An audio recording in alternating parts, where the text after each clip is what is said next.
Humans of the cardboard, welcome back to Just Nuts, guys. It's 2024, and Konami wanted to start us off with something a little bit spicy. They dropped 2 different Flame Swordsman cards, which is kind of exciting. I gave them a brief read over a little bit ago, but we're going to talk about them here and just talk about some of their implications, because there is like some pretty cool things that these cards kind of hint at. So let's just get into it. Let's get started with the first monster. It's a main deck monster and a fusion. It's pretty cool.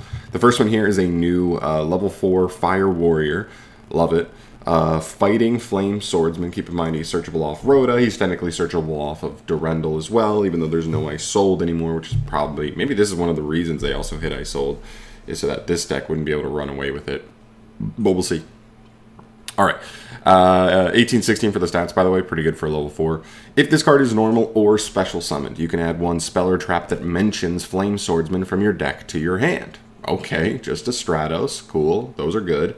And then if this card is sent to the graveyard, period, you can Foolish Burial a Flame Swordsman or 1 monster that mentions it from your deck or extra deck to the graveyard, except for another copy of itself. You can only use each effect once per turn, basic stuff. Honestly, a pretty good card. You know, we don't have any of the spell and traps revealed yet, but being a Stratos is just being a Stratos. Just is what it is, +1. It's a good card. This effect is really interesting because you'll see the new monster. This could have some implications for the new monster down below, just being able to get that into grave. But there's no other real targets that you're sending to grave at this point in time. But I think both of these effects kind of hint at maybe something else being revealed that has good synergy with these effects. But still a good card nonetheless. Getting you a dump and a search all in one card is pretty nice. So we'll definitely take it.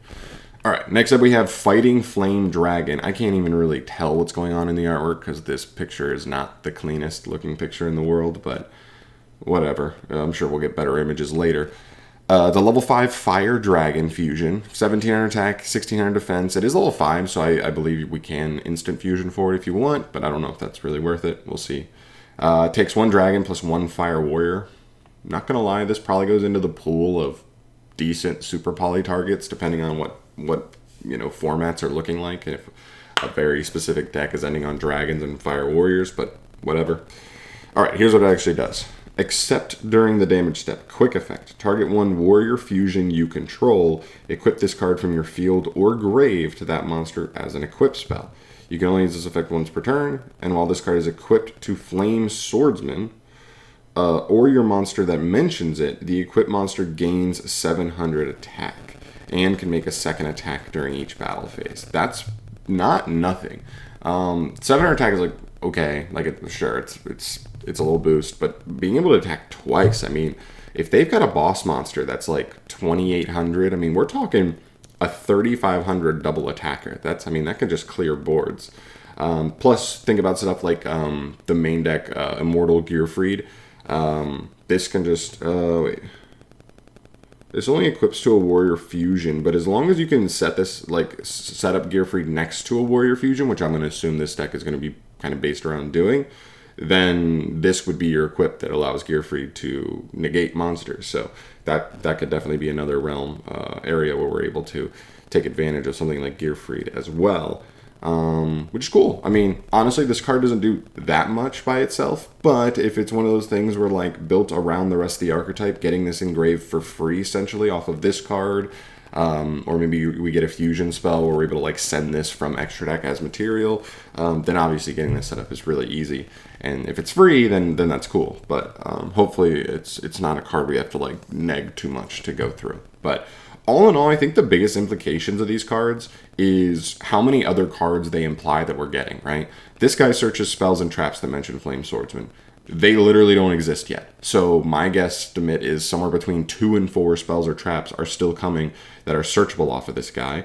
I would imagine this isn't the only main deck monster we're getting. We've already seen the art for, I'm assuming, a new fusion boss monster on the art of the box for Maze of Millennia. So there's, 3 to 5 cards there. And that's if we're not talking about anything like main deck wise where, this card can send any Flame Swordsman or monster that mentions it. So are we going to get maybe some other main deck monsters that if you dump them, they have some cool effects engraved? Like, that this guy gets access to. I would think that's not unlikely. So, you know, I just think it's kind of exciting because I just think this is a good card, straight up, just a good starter. We just need to see how they finish it off. Because there are, even though Ice Sold is gone, which would have been the biggest tool probably, there's still other tools to be able to make use of some Fire Warrior stuff. Some Infernoble Knight stuff, some potentially if this archetype gets a level 1 that's actually good, then we're still talking Sinful Spoils package, level 1 fire, and we'll just have to see where we end up. Or Gearfried, like Immortal Gearfried, that's another good one. There's definitely going to be some cool stuff to be able to mess around with. I hope it's at least like a cool rogue deck, and I hope it's not just duty. But yeah, fingers crossed. This set's not even that far away for the TCG, so hopefully in the next coming weeks we will get the rest of these revealed, and hopefully they're good. But as far as these go, let me know in the comment section down below your thoughts on these. How good do you think they are? For me, like honestly, this guy's like an 8 out of 10. Like starter plus the second effect could potentially get you free resources as well. I think it's a really good card. This one's weird. I don't know how to judge this one without seeing the rest of the archetype, so it's just a 5 out of 10 for now until we actually know what the deck does. Yeah, I'm out of here. Thank you so much for watching. As always, guys, Happy New Year. More stuff coming in 2024, and even more stuff when like the move is done and I'm actually settled in a new place. But yeah, let me know your thoughts on this card down below, and have a good day. Peace.